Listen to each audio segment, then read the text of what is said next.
Hi guys, Ian here, and this is the ARISYN HUO. It's a 10mm LCP dynamic driver IEM, and the retail price for this is about $79 US. And if you're interested to find out more, do check out the unaffiliated link down in the description below. So I've been using this for about 2 weeks now, listening to all my music and using all my sauce, and I'm here to share with you guys my thoughts and opinions about this ARISYN HUO. So let's begin first with the accessories. This is the retail box that it comes in. So at the back here there are some specifications, so let me go through that. Sensitivity is 103, impedance is 32 ohms, and the frequency range is 20 to 20,000 hertz. Now inside you get some stickers. This is a sticker here and a postcard, I guess. Yeah, and then you get the user guide and warranty card.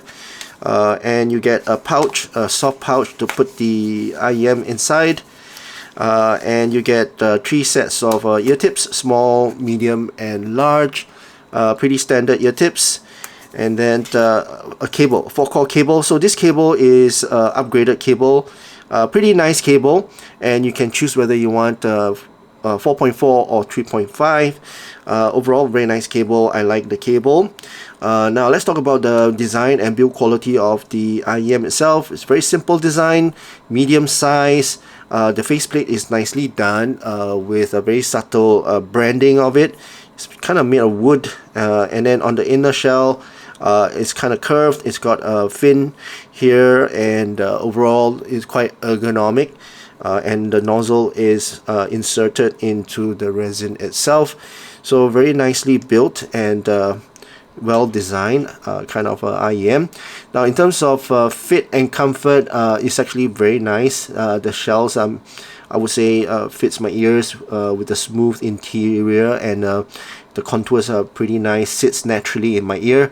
So long listening sessions, there's no hot spots or any pain or any discomfort, so pretty good. Isolation is pretty average, and with proper ear tips, I would say it will fit your ear pretty well.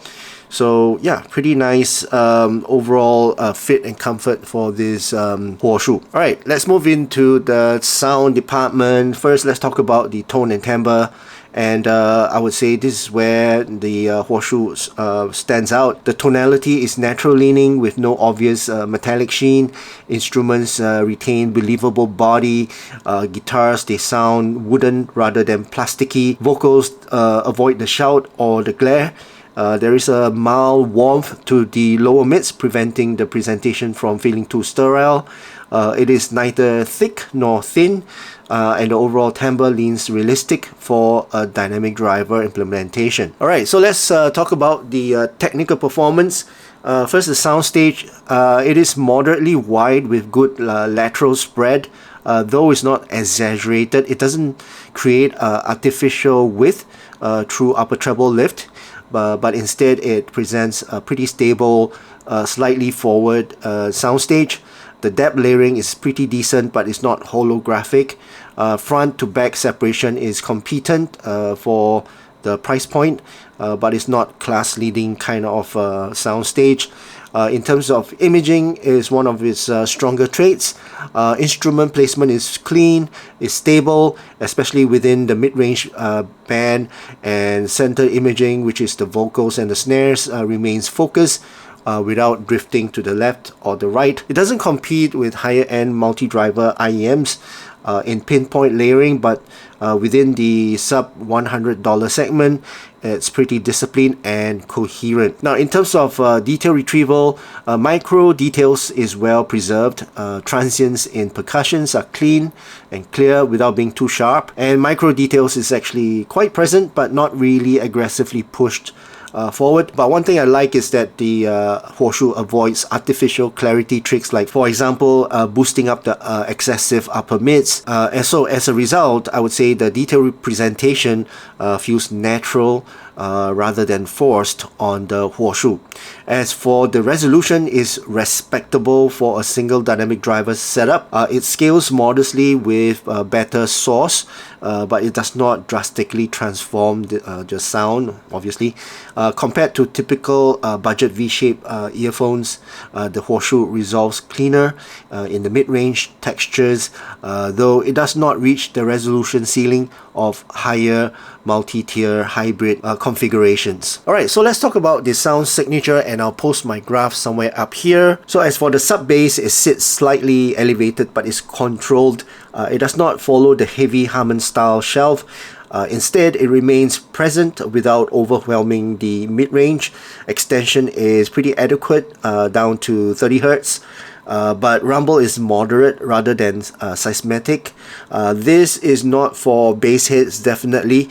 Compared to like the KZ style tuning, the HUO is noticeably more restrained, and rumble is cleaner. As for the mid bass, is gently lifted but is not bloated. The transition into the lower mids is actually pretty smooth, avoiding the mid bass bleed. Kick drums have punch but is not excessively bloomy. Bass guitars remain articulate, and the tuning prioritizes control over the slam and the punch. Compared to something like the Arias, the HUO is slightly less mid-bass thick and slightly cleaner in sound separation. Now, in terms of mid-range, I would say there's a steady rise towards the 2 to 3 kHz. Vocals will sit slightly forward but is not aggressively projected. Male vocals, they retain body due to the controlled 2 to 500 Hz region, and female vocals gain that presence without the harshness. There is no hollow sensation at around 1 kHz. The mid-range feels structurally intact and coherent overall. As for the pinna gain, it peaks at around 2.5 to 3 kHz region, but it stays moderate relative to the Harman target, and it does not overdo it. This is critical because it avoids shout. Many budget sets exaggerate this region for perceived clarity, and the HUO keeps it disciplined, making longer listening sessions fatigue-free. And as for the treble, it transients downwards at about 4 to 5 kHz, with a noticeable dip at around 6 to 7 kHz, which reduces sibilance.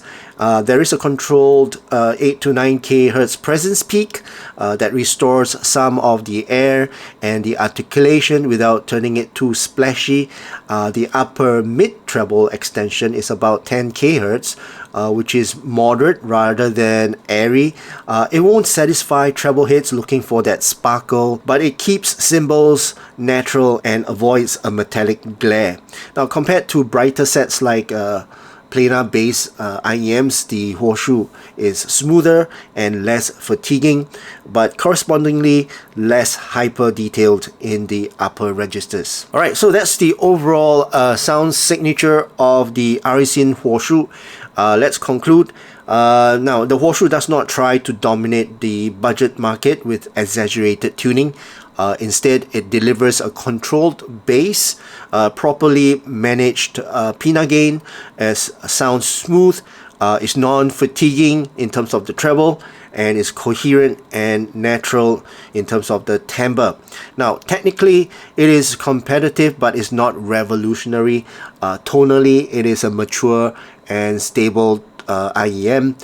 Now, if you want fireworks, then I guess you got to look somewhere else. But if you want something that holds up after 2 weeks of real listening without fatigue or tonal imbalance, then the HUO earns its place. Now, for an IEM that is under $100, it is disciplined, it's well tuned, it's a single dynamic driver IEM that prioritizes balance over hype.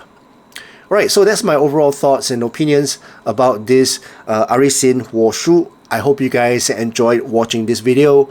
If you did, please give this video a thumbs up, and also please don't forget to subscribe to my channel. My name's Ian. Thank you so much for watching, and I'll see you again in my next video. Cheers.